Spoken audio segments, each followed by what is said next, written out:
I welcome you all here today, and I thank the Terence Perry Band for their excellent music. Over the last month alone, there have been a dizzying range of developments.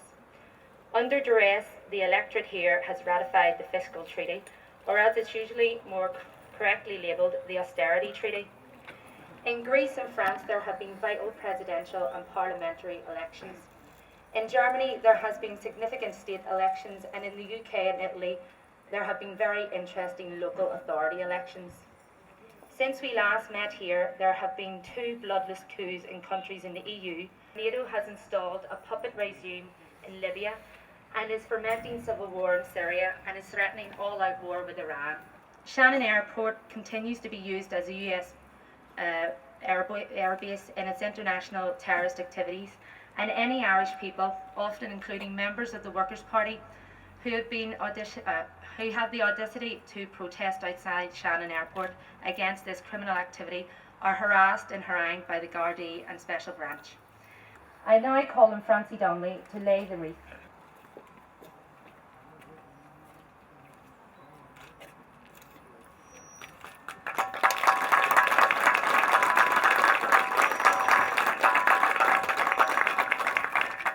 An Ulsterman I am proud to be, from the Antrim's glens I've come. Although I've laboured by the sea, I followed flag and drum. I have heard the martial tramp of men, I've seen them fight and die. Oh lads, it's well I remember when I followed Henry Joy. Comrades and friends, our presence here today at the grave of Wolfe is both an act of commemoration and a statement of our political intent. We come here to honour the memory of Tone and the men and women of the Society of United Irishmen. We do so out of respect to those patriots who set down for all future generations the basic and fundamental principles of revolutionary Irish republicanism. The unity of Protestant, Catholic and Dissenter under the banner of liberty, equality and fraternity, with the objective of establishing an independent Irish republic. Tone and his followers represented the most advanced political thinking of their time. They drew their inspiration and beliefs from the example of the French Revolution. Their aim was to place the citizen at the centre of political and economic power in an independent country, which only if that were achieved could be described as a republic. They organised to achieve their goal, and whilst they did not succeed then, their example and teachings have remained, and their validity and relevance in today's world have stood the test of time. The assertion of the common good, the struggle against corruption and political elites, which deny and subjugate the rights of the individual and citizens, these are still the core issues which define our political struggle, even if, over time, the language has changed somewhat. It is about power, who controls it and in whose interests it's exercised.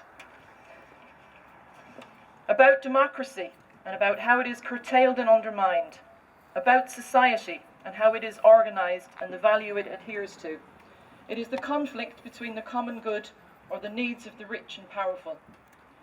So it is with pride that the Workers' Party takes this opportunity today to not only honour the memory of Tone and his followers in the United Irishmen, but to declare where we stand in today's world. We assert our commitment to and belief in the same universal values and philosophy that inspired not only the United Irishmen, but subsequent generations of Irish revolutionaries, who carried on the struggle to establish an Irish republic.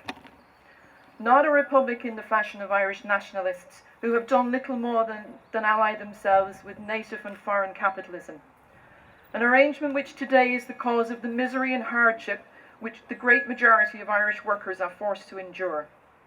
No, we ally ourselves with Lawler and Davitt, Connolly and Mellows, Frank Ryan, and in our own recent history, Goulding and McGilla. Capitalism has established almost total dominance of public discourse and debate. not only in the mass media, but in the universities and schools, in trade unions and in the so-called Labour parties. It has introduced to society values and beliefs which are the total antithesis of the common good. Values of greed and individualism, the pursuit of crude materialism and selfishness. This has become the dominant value system.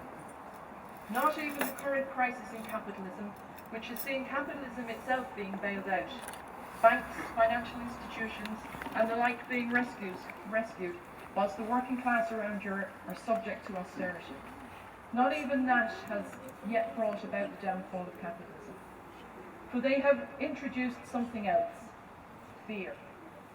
Fear that if we do not accept the present economic policies, that something else even more terrible will befall us. That the present system, bad as it may be, is far more preferable to what may happen if we do something different.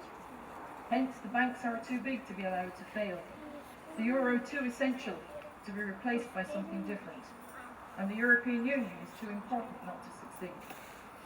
Left-wing parties, including the Workers' Party, pointed out that the adoption of the treaty was an acceptance of further and permanent austerity measures, which would not only subvert the democratic rights and independence of the Irish people, but sentence even more of our young people to forced emigration, and increased poverty for those who remained. Yet all of that was trumped by the fear factor, actively promoted not only by the government parties, but in the media as well. In the last general election, voters, however mistakenly, believed that they were voting for change from Fianna Fáil. They believed that they were voting for a different economic approach, one which would expand the economy, invest in infrastructure, health and education, and create badly needed jobs.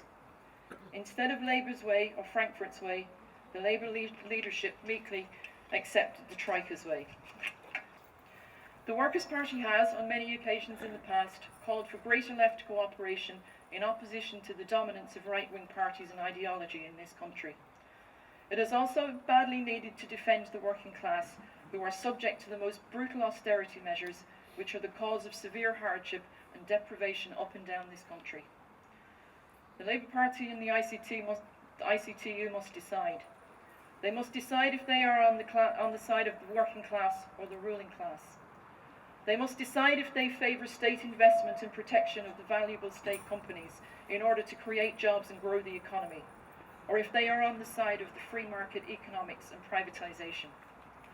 Above all, they must decide if they stand shoulder to shoulder with the unemployed, those in mortgage distress and those unable to get a home, those who are being asked to pay more punitive taxes like the household charge and water charges, or do they stand with the rich tax evaders and big business who are making little or no contribution to our economic well-being? They must ask themselves, in what type of society and world do they want to live? We in the Workers' Party are clear as to where we stand and what we must do.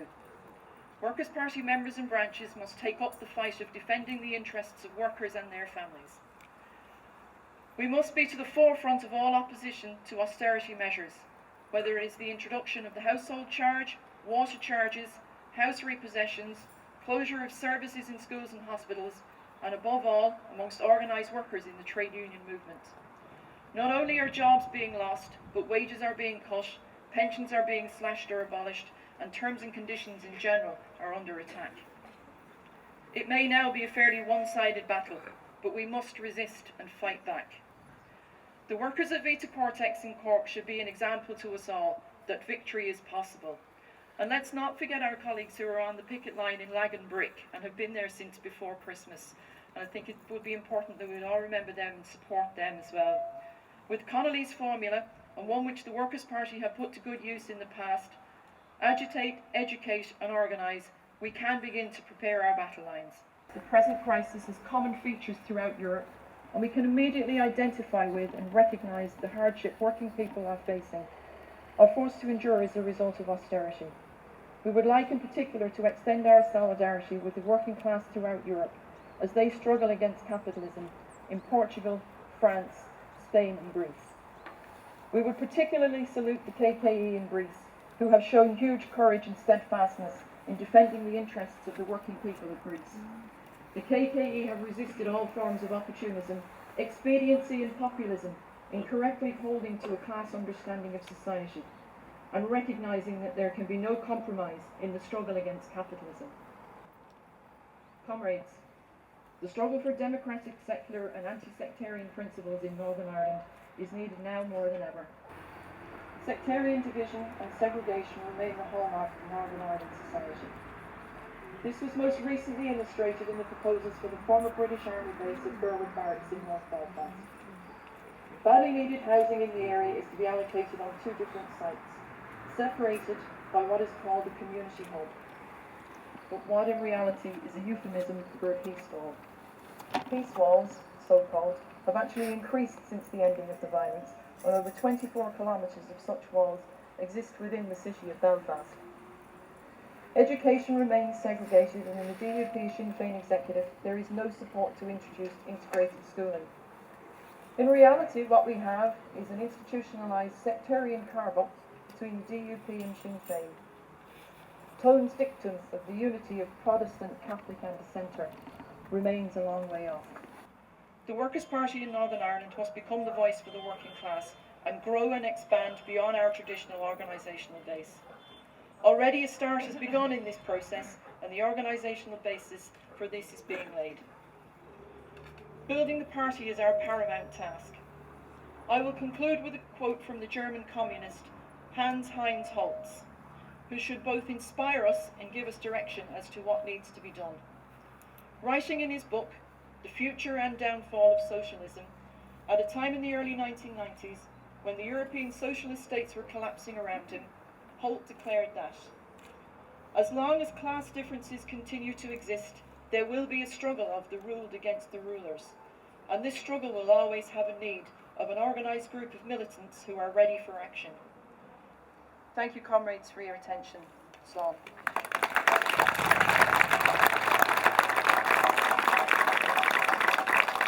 I think it means for myself and every Republican, Irish Republican, a place of inspiration where this man who we honour here today, Wolfe, has made such an impact on Irish history, and that his cry or his rallying call, unity of Protestant, Catholic and Dissenter, still echoes down the years, and it has to be the fundamental task of all Irish Republicans to achieve that. This is my 79th year going to Bodenstown. My mother brought me as a baby. So if Wolfe doesn't do something for me now after all them years, I'm glad to honour him after all he did. Well, what Bodenstown means to me, I suppose each year it's a time for North and South of the party to come together and reiterate what the party message is. It's a time to reflect as well on what, Wolfe had done for us and push his message to the forefront. But it's a great time to find out what's going on in other countries, what the Workers' Party is standing for at the moment, and pushing that message towards our supporters, especially with the treaty down here, the austerity treaty, and in the north, the stop the cuts. So really, it's a time to reflect on all those issues and try and get everybody singing from the same hymn street.